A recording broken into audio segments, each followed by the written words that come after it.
I was ripped from the floor not like a person, but like a rag doll, thrown against something that had once been the opposite. The noise didn't enter my ears. It invaded my skull, vibrated my bone, made my teeth grind down to the roots. For a moment that felt like an eternity, there was nothing but that crushing pressure and absolute darkness, a darkness so dense it seemed to have weight, smell, the taste of brick dust, plaster, and something else, something metallic and acrid that burned my throat. I remember thinking, in a flash of terrifying lucidity, that this was what nothingness felt like. The end wasn't a light, it was the complete absence of everything. Then, the silence that followed was even more violent than the crash. A dull, heavy silence, filled only with the high-pitched buzzing inside my head, the scream of my own nerves protesting. The air was hot, thick with soot, and each breath was like sandpaper in my lungs. The smell of burning dominated everything. Not the clean scent of wood burning in a fireplace, but the greasy, chemical odor of melted plastic, synthetic fabric, something else. Something my brain refused to identify. A sweet, nauseating smell that would cling to my memory forever. The fire came next, not as a flame, but as a sickly orange light that began to lick at the edges of the darkness, revealing a nightmare. The ceiling was gone. Where beams and tulle should have been, there was only the night sky, tinted a hellish red by the smoke and flames dancing where our neighbor's house had. The world round me was no longer my home. It was a collection of unrecognizable wreckage, twisted shapes of metal and wood spewing embers into the air. And it was in that moment, before I even felt the searing pain in my leg trapped under a beam, before I noticed the warm blood trickling down my forehead, that true terror found me. It wasn't the fear of death. It was the fear of silence. The silence that should have been filled with my younger sister's scream, my father's worried call, my mother's steady voice. And there was nothing. Only the crackling of the fire and the incessant humming in my soul. The sky darkened, and in seconds, the world round me turned to fire, and in that fire, I was completely alone. My name was Elias. I say was because the boy who went by that name, buried under the weight of a collapsing sky, even though his body continued to breathe. Before I was a ghost made of dust and memory. I was a 17-year-old boy who believed in the solidity of things, in the solidity of the oak wood my father taught me to carve, in the solidity of the stone walls of our house, built by my grandfather, above all, in the solidity of our routine. We lived in a small town nestled in a valley, a place maps barely bothered to name. Our life was dictated by the season, not by army. In the fall, the air smelled of apple and wood smoke. In the winter, the silence was so thick you could hear it. In the spring, the valley exploded into a green so vibrant it hurt. And in the summer, the sound of cicadas was the soundtrack to our day. I was a carpenter's apprentice, just like my father, Mikhail. His hands were a map of hard work, thick and callous, but capable of a delicacy that haunted me. He could make wood sing. I remember the scent of sawdust that was his constant perfume, a blend of pine and cedar that permeated his clothes and his embrace. He was a man of few words, but his love was a constant, silent presence, like the old fireplace in the corner of the room, which made no fuss but kept us warm. My mother, Elara, was the opposite. She was the melody of the house. She was always humming old folk songs as she tended her small backyard garden or mended our clothes for the 1000th time. The house smelled of her, fresh bread, vegetables to simmering on the stove, the clean scent of sun-dried sheep. She said happiness lived in the little things, and I believed her. Happiness was her hand stroking my hair, the taste of her soup after a cold day's work, the way her eyes sparkled when my father finally came home. And then there was Lena, my sister. She was only 6 years old. Lena was a whirlwind of energy and light, with scraped knees and a smile that revealed her to missing front teeth. To her, the world was still a magical place. A beautiful stone was a treasure. A butterfly was a fairy in disguise. That night, before the world ended, she had fallen asleep on the couch, cuddling a rag doll our mother had made for her, with buttons for eyes and yellow wool hair. Our house was modest, with only 3 rooms, a creaky wooden floor, and a front door that needed a gentle push to close. But it was a whole universe to us. Every mark on the door frame was a measure of Lina's height. Every stain on the tablecloth told the story of a shared dinner.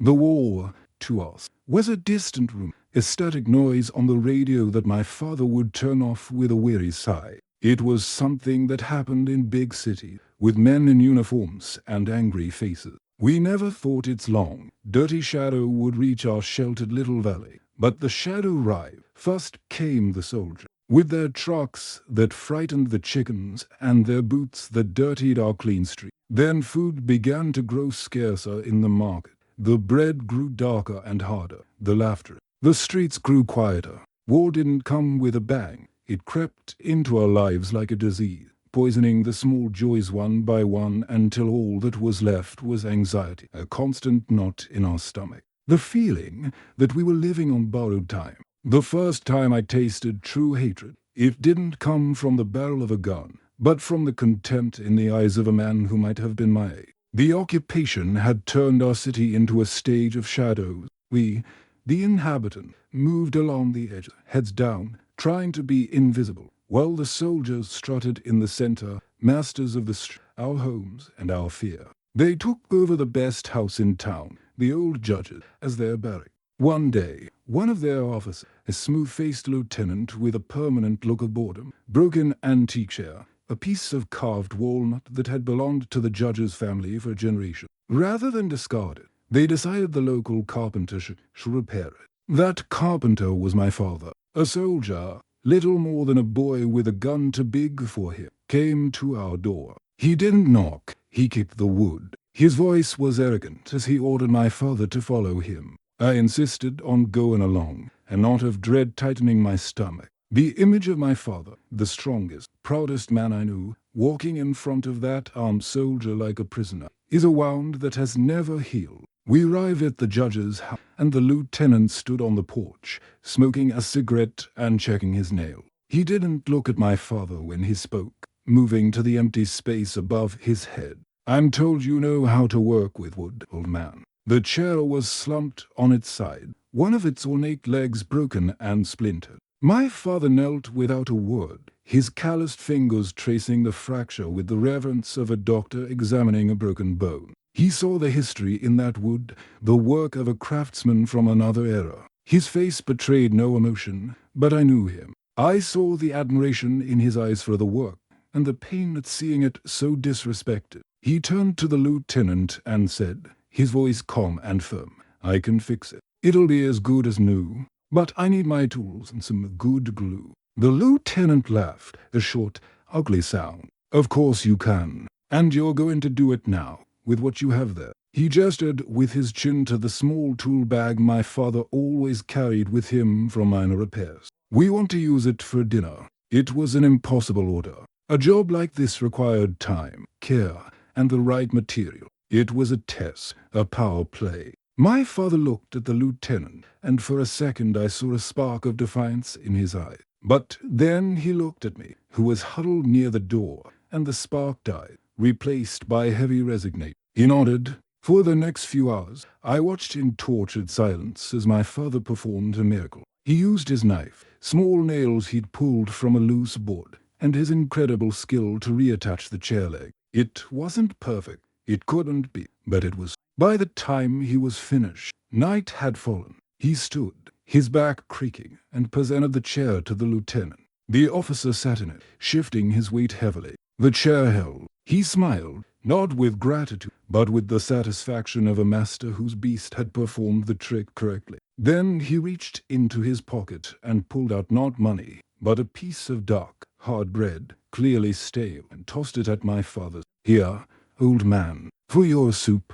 The bread fell into the dust. The world stopped. My blood ran cold, then boiled. I wanted to scream. I wanted to throw myself at that man. I wanted to die. But my father simply looked at the bread on the floor, then at me, and with a slow, deliberate movement, he bent down and picked it up. He didn't say thank you. He said nothing. His dignity lay in his silence. On the way home, in the darkness, neither of us spoke. But I could feel his shoulders hunched in a way I had never seen. When we arrived, he placed the bread on the table. No one ate it. It remained there, a monument to our impotence, a symbol that war would not only kill us with bombs, but that it would first crush our soul, little by little. The incident with my father's chair was the first crack in the dam. After that, the water began to flow in, slowly and inexorably. War ceased to be a presence in the city and became the air we breathed, the food we ate, the silence that terrified us amidst the sound. First, it was the sound. What was once a distant murmur in the hills, an unseasonable summer thunder, became our lullaby. Every night, the floor of our stone house began to vibrate with a dull, distant percussion. We lay in our beds, silent, eyes open in the darkness, listening to the world being torn apart, piece by piece, somewhere beyond a valley. My mother tried to drown out the sound for Lena, singing the old songs to her, but her voice trembled, and the sweet melodies mingled with the basso continuo of the artillery, creating a grotesque symphony. Then the sounds came closer. We began to hear the sharp, rapid crack of rifle, sometimes so close we instinctively flinched, as if the bullets might pierce the walls and find us. We learned a new language, the sharp whine of a high-flying shell, the whistle of a mortar round, the rip of a machine gun. We stopped flinching at slamming doors. Now, the bark of a dog or the cry of a child in the street was enough to chill our blood, because silence was the only thing that meant safety. The visual landscape of our childhood was also disfigured. Military trucks became a plague, tearing up our dirt roads, belching black smoke and carrying men whose faces were masks of dust and exhaustion. Every now and then, we saw a vehicle being towed back, covered by a tarp that failed to hide the dark stains or the twisted shape of the metal. And then came the refugee. They arrived on foot, in small, ghostly groups, carrying miserable bundles and emptiness in their eyes. They brought stories of cities that no longer existed, of neighbors who had disappeared, of a brutality our minds refused to comprehend. We sat round our table, sharing the little bread and soup we had, and listened. Their words were stones falling into the silent well of our fear. And as we listened, we realized our fate would be no different. In each family we hosted for a night, we saw a mirror of our own future. Their terror was a rehearsal for our own. It was a terrible brotherhood, forged in shared suffering. Maybe you've heard something similar from a grandparent, a neighbor, or even someone in your family. If this memory comes to mind now, share it in the comment. Your story can help others understand that no one goes through a war alone. Hunger became a constant, dull ache in my stomach. My mother's garden, once her pride and joy, was plundered by soldiers. The crops rotted in the fields because it was too dangerous to go there. We would trade what was left for a sack of shriveled potatoes or some dubious flour. I remember the shame on my father's face when he had to dismantle a beautiful cabinet he had built for a client years before to exchange the aged walnut for a sack of grain. He was dismantling his own legacy to keep us alive for another week. The smell of the city changed. The scent of baking bread and wet earth was replaced by the stench of diesel fuel, unwashed sweat, and the acrid, metallic smell of gunpowder carried by the wind from combats. Our home, our sanctuary, became our prison. Curfew began earlier and earlier, trapping us in darkness and tense sun, where every shadow felt like a threat and every noise in the night a omen. The worst part was seeing the fear in my parents' eyes. They tried to hide it, to shield Lena and me with a facade of normalcy, but I saw it.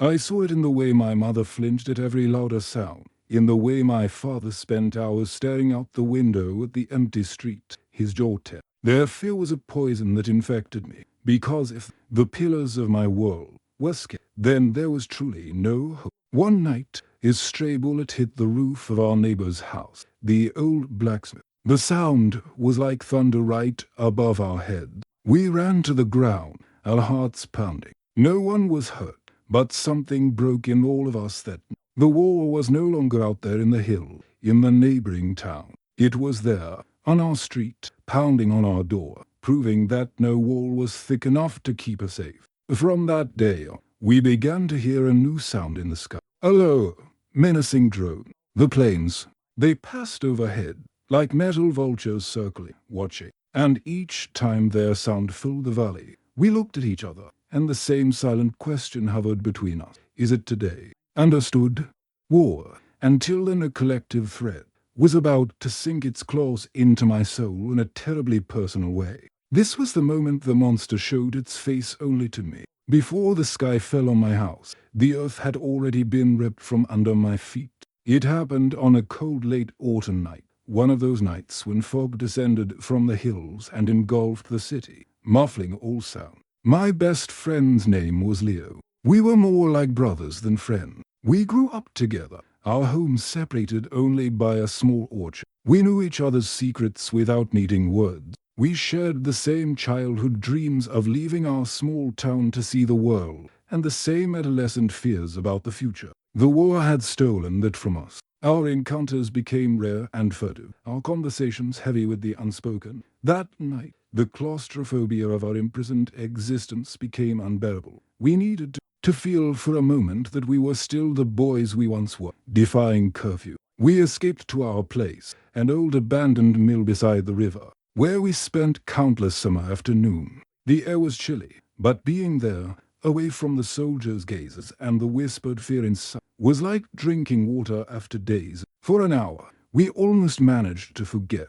We talked about the first time we'd smoked a stolen cigarette there, about the girl from the bakery Leo had across shop, about the furniture he and I would build when the war ended and we opened our own workshop. Hope was a small, stubborn flame we refused to let go. We were sitting on the edge of a stone wall, staring at the dark water of the river, when the sound of a twig snapping in the nearby forest made us. It wasn't the sound of an animal. It was a heavy, deliberate sound, a patrol. We froze, becoming part of the shadow. My heart was pounding so hard I was sure they could hear it. We saw 3 figures moving slowly through the trees, their weapons long and dark. They hadn't seen us. If we stayed still, they would pass. Leo looked at me, his eyes huge in the darkness, and I saw my own terror reflected on his face. He began to slide very slowly behind the wall, to better hide himself. It was the movement that betrayed him. One of the soldiers must have seen a glimpse. There was no shout of warning, no order to stop.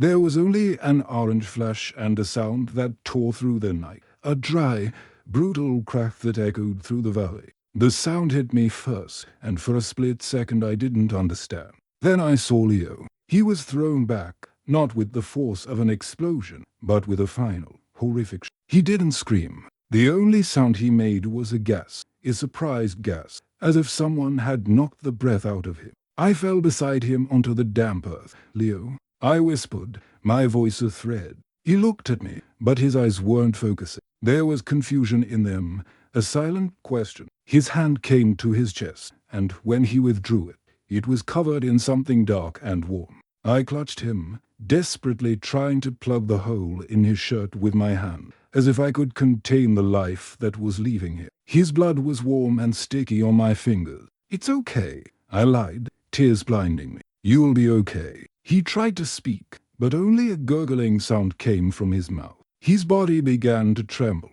and then he was still. His head lolled to the side, and the light in his eyes, the light of all our memories and all our dreams, went out. I stood there, holding my friend's body, as he cooled in my arm, the metallic smell of his blood filling me. I stood there until the sound of the soldiers' footsteps faded into the distance. They didn't even come to check.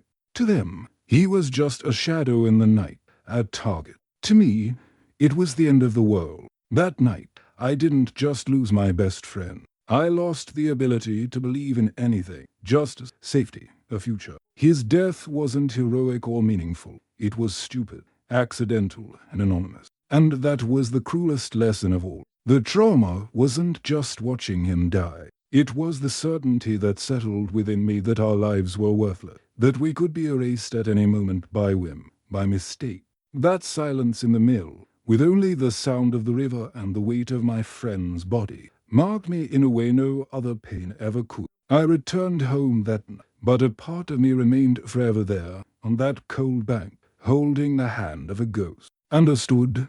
We have reached the heart of darkness. This is the moment my memory relives every night, in silence and in color. The memory that time cannot erase, and that the soul cannot bear. Leo's death had left a void in me, a cold stillness that my family tried in vain to fill with small gestures of affection. They tiptoed round me, as if I were a piece of glass about to shatter. The night it all ended, We were gathered in the living room, which also served as our kitchen. A single oil lamp cast long, dancing shadows on the stone wall. The air was heavy with the smell of thin potato soup, the best my mother could muster. It was a scene of such fragile normalcy it was painful. My father was mending one of his work boots with a scrap of leather, his movements slow and focused. My mother stirred the soup, her face illuminated by the fire from the stove, lost in thought. And Lena, my little Lena, sat on the floor, combing her doll's woolen hair with a fork.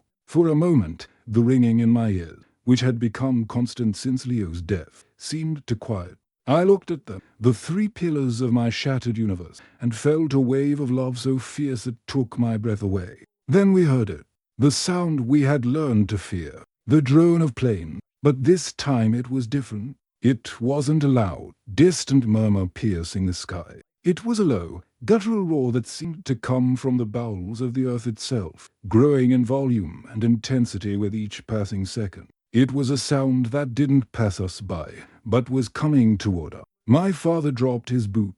My mother's spoon stopped in the middle of the pan. Lena lifted her head, her eyes wide and frightened. We looked at each other, and in that suspended silence, where only the roar of the engine grew, we shared a primordial and absolute knowledge. The sound filled the room, vibrating the dishes on the shelf, shaking the floor. It was no longer a sound. It was a physical presence, an invisible force that compressed and suffocated. My father screamed, his voice nearly swallowed by the deafening noise. Under the table, now. But it was too late. Time stretched and broke. I saw my mother's mouth open to scream my name. I saw Lena stand up, her doll falling from her hand in slow motion. I saw the light from the oil lamp flicker violently, casting a final golden glow over us. Then the world turned to white light and pale. There was no explosion in the traditional sense of the word. Our house didn't explode. It simply seemed. I was thrown into the air and darkness, buffeted by wood, stone, and memory. The air was knocked from my lungs. The pressure in my skull was so intense I could feel my eyes being pushed up. And then nothing. A black, absolute silence. When consciousness returned, it wasn't all at once. It was in fragments of agony. The first sense to return was touch, the crushing weight of something on my chest and lip. I was buried, then smell, the overwhelming smell of dust, sulfur, and burning wood. Then hearing, a sharp, piercing buzz, and beneath it, the ominous crackle of fire. The pain came last, a symphony of torment in every nerve in my body. I struggled, driven by an instinct I didn't know I possessed. I pushed against the wreckage with a strength born of pure panic. I screamed, but the only sound that came out was a dry, dusty croak. Finally, I managed to free an arm, then my head. The air I breathed was fire and ash. Where our living room had been,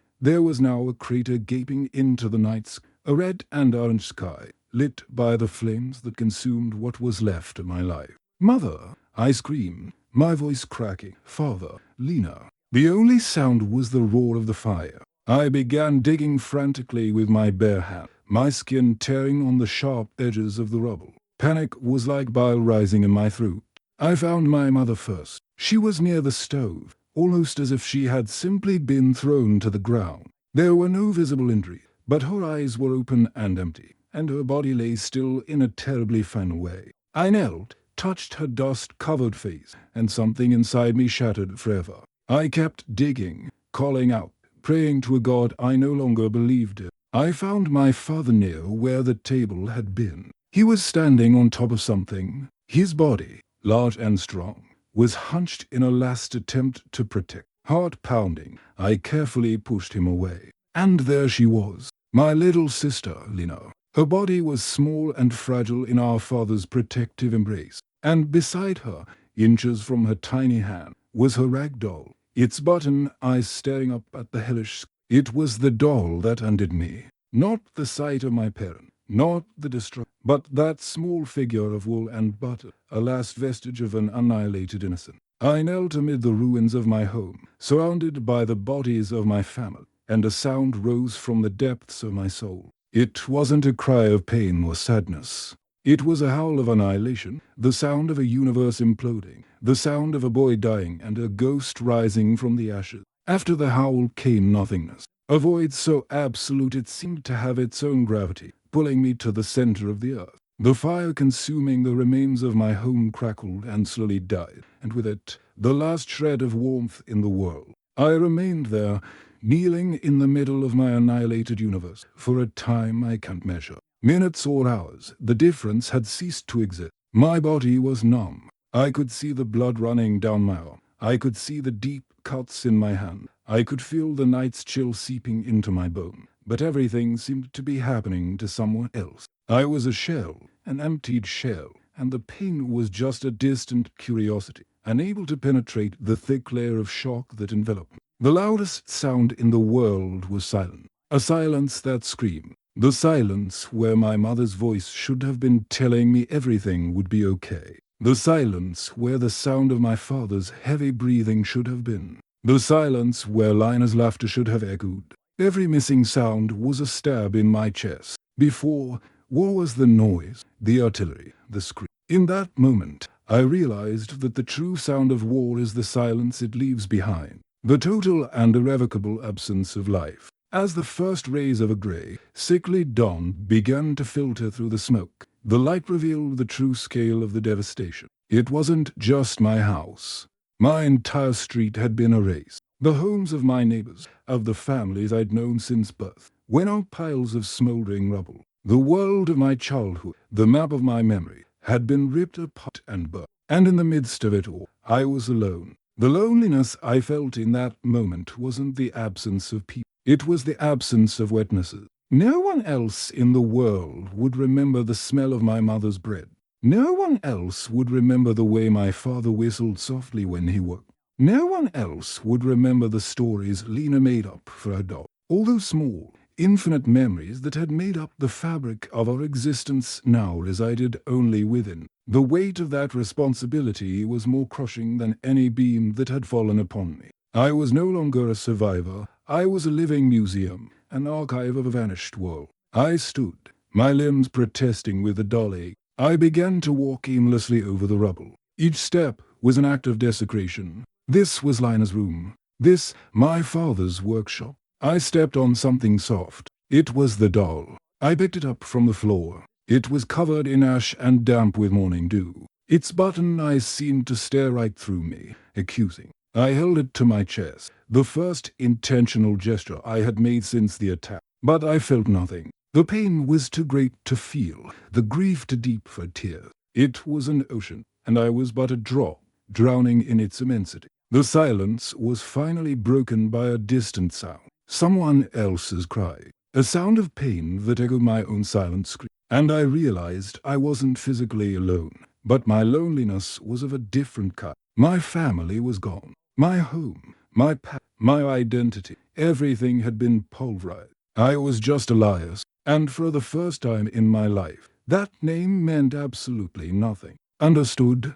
The body survived, but the soul needed to find a reason not to turn to dust along with the rest. The lesson didn't come from a book or a sermon. It came from silence and ashes. In the days that followed, I moved through the world like a ghost. Other survivors, rescuers with weary faces, all moved and spoke round me, but their voices seemed to come from underwater. They took me to a makeshift shelter in an old school, cleaned my wounds, gave me blankets and a mug of hot soup that I couldn't drink. I obeyed everything mechanically, the flesh and blood automaton whose mainspring had been broken. The only thing I wouldn't let go of was Lina's doll. I held it so tightly my fingers ached. It was the last tangible thing left of my world, a sacred and desecrated object, covered in the ashes of everything I loved. People looked at me with pity.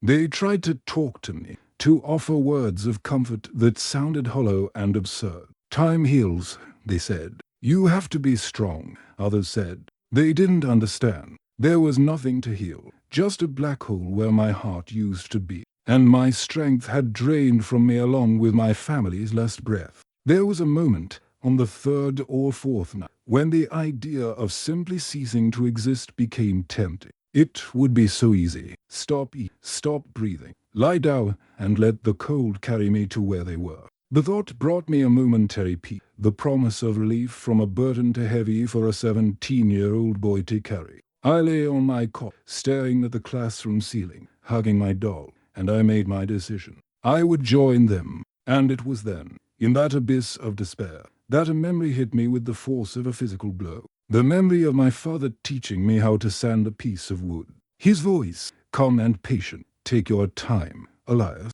You have to feel the grain, respect the way it grew. Beauty is in the detail. That thought, so simple and so mundane, opened a crack in my wall of apathy. Beauty lies in the detail. The hatred that struck us was a blind, immense, and impersonal force. A force that destroys en masse, that erases city, that turns people into numbers on a casualty list. It's a force that doesn't care about detail, but love. My family's love wasn't an immense, blind force. Their love was in the detail. It was in the way my mother folded the sheets, always leaving a scent of lavender. It was in the pencil mark my father made behind his ear. It was in the missing tooth in Lina's smile. It was in the taste of her potato soup. They were a billion tiny, fragile, and precious, and I realized, with a clarity that made me gasp, that if I died, all those details would die with. Hatred would win. The eraser it had tried to erase us with would complete its work. Surviving, I realized in that instant, wasn't about me. It no longer had anything to do with my pain or my future. Surviving became an act of resistance, a sacred stubbornness. It was my duty, my job, my penance, and my salvation was to become the guardian of these details. From that day forward, I began my true task. Every night, instead of letting the pain consume me, I forced myself to remember. I concentrated until I could smell the exact scent of sawdust on my father's clothes. I focused until I heard the off-key melody my mother sang when she thought no one was listening. I remembered the feel of Lina's small hand holding my finger. At first, it was torture. Each memory was a blade. But slowly, very slowly, the nature of the pain changed. It ceased to be the pain of loss and became the pain of love. The love that still existed because it lived within me. The war didn't teach me that life is precious. I already knew that. The war taught me that hate is loud, stupid, and lazy, and that love is silent, intelligent, and meticulous, and that memory is the only weapon we have against forgetting. I carry them with me. They are not ghosts that haunt me. They are the foundation upon which I rebuild my soul. Today I am an old man. My hands are a map of wrinkles and calluses, much like my father. I live in a small house I built for myself, in a different town, with a different name. Sometime, when the sun hits the wood in my workshop, the scent of pine and cedar fills the air, and for an instant I am 17 again, and my father is beside me, guiding my hand with the Time has not healed. It is the biggest lie told to those who suffer. Time does not heal. It simply teaches us to live round the wound. My wound is shaped like my old house, carries the sound of my family's voices. I never married, never had children. How could I build a new family on the foundations of one that was so utterly destroyed?